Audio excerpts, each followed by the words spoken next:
All right. Welcome in, everyone, to our deep dive into the readings Oh, this can be good. of the third Sunday of Advent. It is a good one. This year, which is December 15th, 2024, Mm-hmm. and we're going to be looking at excerpts Yeah. from Zephaniah, Isaiah, Okay. Philippians, and the Gospel of Luke, Love it. along with some background from the U.S. Conference of Catholic Bishops. Great. You know, Advent is usually thought of as this Yeah. time of like quiet preparation, Right. but this week's readings are just bursting with joy. They are. It's like they can't wait to Right. celebrate.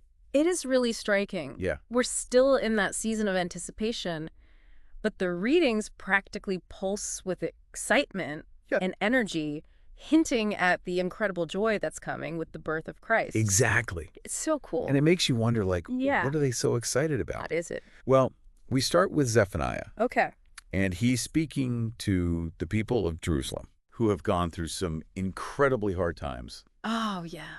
But suddenly, Zephaniah bursts in with this message of pure joy because God is right there with them. And not just present, like actively working Yeah. in their lives.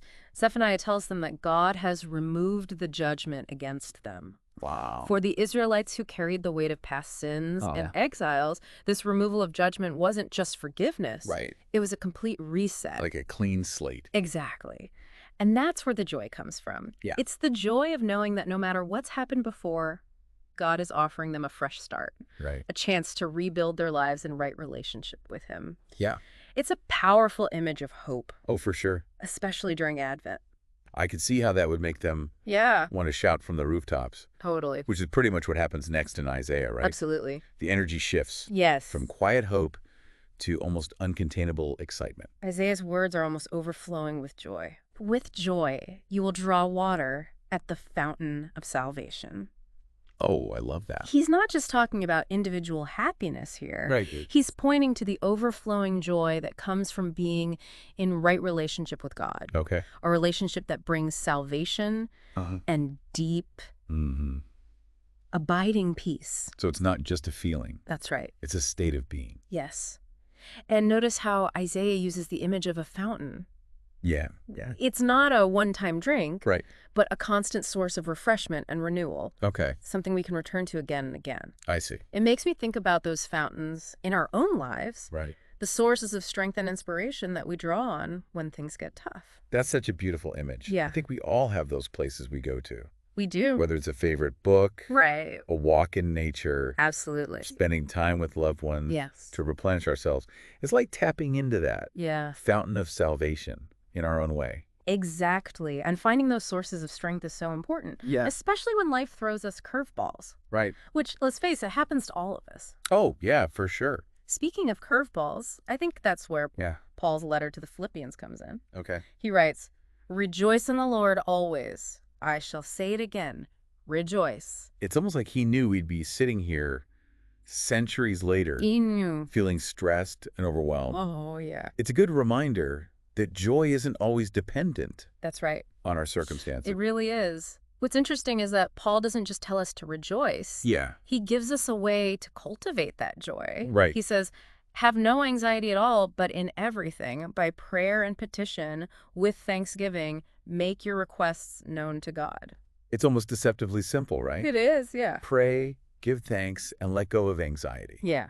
But I think the key is that last part, making our requests known to God. Yeah. It's about acknowledging our anxiety Yeah. and bringing them to God. Right. Trusting that he's listening and cares. And it's about shifting our perspective from what we lack to what we have. Okay.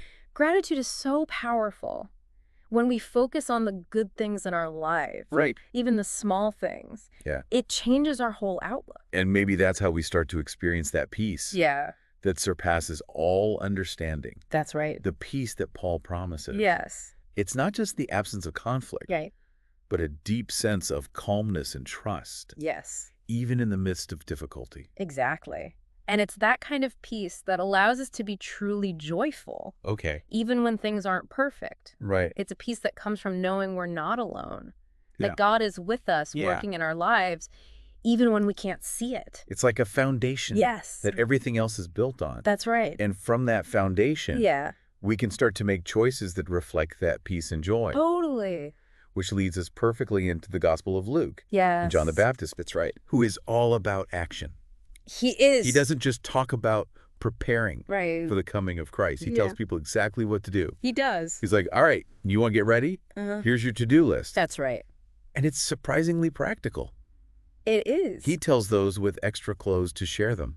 Okay. Those with food to do the same. It's about recognizing the needs of those around us and taking action to meet those needs, even in simple ways. Yeah. It's about putting our faith into practice, not just keeping it to ourselves. And he doesn't stop there. He doesn't. He calls out tax collectors, Yeah. urging them to be honest and fair in their dealings, Oh, wow. even in a corrupt system. It's a challenging message, Sure. one that calls us to examine our own lives and ask ourselves if we're living with integrity, Right. especially in situations where it might be easier to look the other way. Yeah. And then there are the soldiers who John tells to avoid abusing their power and be content with what they have. Yeah. It's a call to humility and self-control, Right. qualities that are just as relevant today as they were back then. Absolutely. John's message is all about aligning our actions with our beliefs, Yeah. about making sure that our lives reflect the values of the kingdom of God. And it's a powerful reminder that preparing for the coming of Christ isn't just about inward reflection. Yes. It's about outward action. Absolutely. It's about making choices Yes. that create a more just and compassionate world. And that's where the real joy comes in. When we live in a way that reflects God's love and justice, Yes. we experience a deep sense of purpose and fulfillment that nothing else can match. It's like John the Baptist is giving us a sneak peek Yeah. into the kind of joy that's coming with the birth of Christ. I like that. It's a joy that's rooted in love, generosity, and service to others. And it's a joy that's available to us right now. If we're willing to step out of our comfort zones and make choices that align our lives with the values of the kingdom of God, Right on. it's powerful stuff. Powerful stuff. Yeah. It's fascinating how John the Baptist connects those practical actions Yeah. to the coming of Christ. Right. He says, someone mightier than I is coming. Right. It's almost like a challenge, like, are we really ready for something that radical? Right. Something that will turn our world upside down.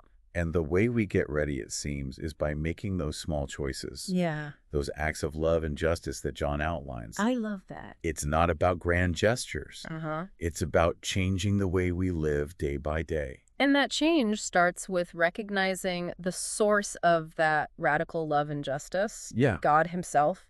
Think back to Zephaniah's message of joy. Okay. It's rooted in the fact that God has removed the judgment against his people. Yeah. It's the joy of a completely fresh start, a restored relationship. I'm struck by how Zephaniah emphasizes that God is actively involved in this process of restoration. He is. He says that the Lord will rejoice over you with gladness. He will renew you in his love. He will exult over you with loud singing. What a great image. Such a powerful image It is. of God's love and delight in his people. It's not just a passive kind of love. Yeah. It's a love that sings and dances and rejoices. Wow. And that's the kind of love that can transform us, that can give us the strength and courage to change our lives Right. and our world. It's like that line from Isaiah, Yeah. with joy you will draw water at the fountain of salvation. Oh, there it is. It's not just about feeling happy. Mm-hmm.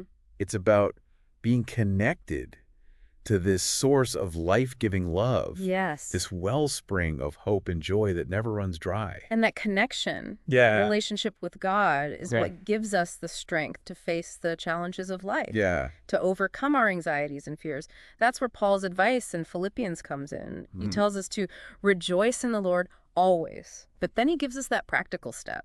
Have no anxiety at all, but in everything, by prayer and petition with thanksgiving, make your requests known to God.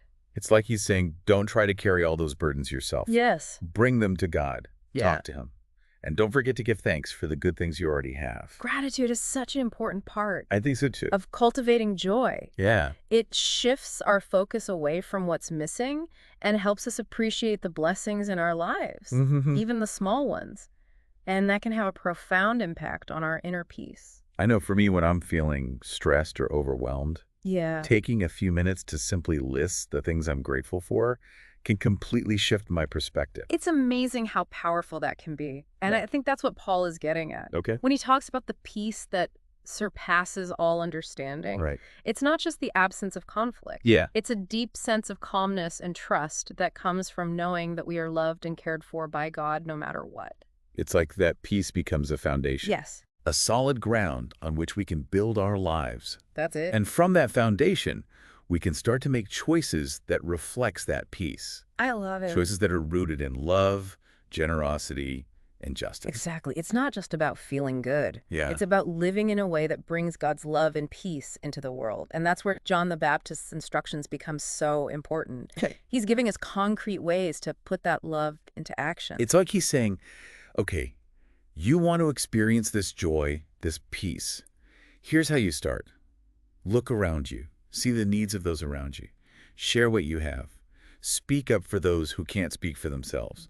Choose honesty, integrity, even when it's hard. It's a radical message, one that challenges us to step outside of our comfort zones and make choices that might not always be easy or popular, but it's in those choices, in those acts of love and service, that we truly prepare for the coming of Christ. It really is a radical message, isn't it? Yeah. I think sometimes we can get so caught up in the busyness of the season, Yeah. the shopping and decorating and planning, Yeah. that we lose sight of what Advent's really about. It's easy to get distracted, but John the Baptist pulls us back to the heart of it all. Right. He's reminding us that preparing for the coming of Christ isn't just about getting our houses ready. Right. It's about getting our hearts ready. And that means examining our lives, Right. asking ourselves those tough questions. Are we sharing what we have? Are we standing up for justice? Yeah. Are we choosing honesty and integrity, It's so important. even when it's difficult? Those are the questions that really matter. Right. And they're not just questions for Advent. Yeah, They're questions for every day of our lives. I agree. How are we living out our faith in concrete ways? Yeah. How are we making the world a better place? Right. Even in small ways. It's like that saying, actions speak louder than words. Right. We can talk all day about joy and peace and love, but if our lives don't reflect those values, then what's the point? Exactly. John the Baptist is calling us to a radical kind of authenticity. He's saying, don't just walk the walk. Right. And the way we walk that walk is by making choices that reflect the values of the kingdom of God. Right. Choices that are rooted in love, compassion, generosity, and justice. And it's not about earning our salvation or checking things off a to-do list. Right. It's about responding to that incredible love that Zephaniah and Isaiah describe. Yeah. That love that sings and dances and rejoices over us. Yeah. It's about letting that love flow through us and out into the world. It's almost like a cycle, isn't it? Yeah. God's love fills us with joy, and that joy compels us to act, Right. to share that love with others. Yeah. And in that giving, in that service, and we yeah. find even deeper joy and peace. It's like a beautiful paradox. Yeah, The more we give, the more we receive. it's true. And it all starts with that decision to open ourselves to God's love, Yes. to let it transform us from the inside out. And that transformation, that's the real miracle of Advent. It's not just about celebrating the birth of Christ. Right. It's about allowing Christ to be born anew in our hearts, Yes. in our lives. And that's something worth celebrating, isn't it? Absolutely. It's a celebration that begins in our hearts and then spills out into the world, touching lives and making a difference even in the smallest of ways. So as we wrap up this deep dive into the third Sunday of Advent readings, Yes. I'd like to leave you with this question. How will you make your actions reflect the joy and anticipation of Advent? What choices will you make today, this week, this season, to prepare your heart and your life for the coming of the one who brings light and hope to the world? It's a question worth pondering, I think so too. and one that I hope will stay with you long after our time together. Absolutely. Thank you, everyone, for joining us on this deep dive, and we hope you have a blessed Advent. Take care, everyone.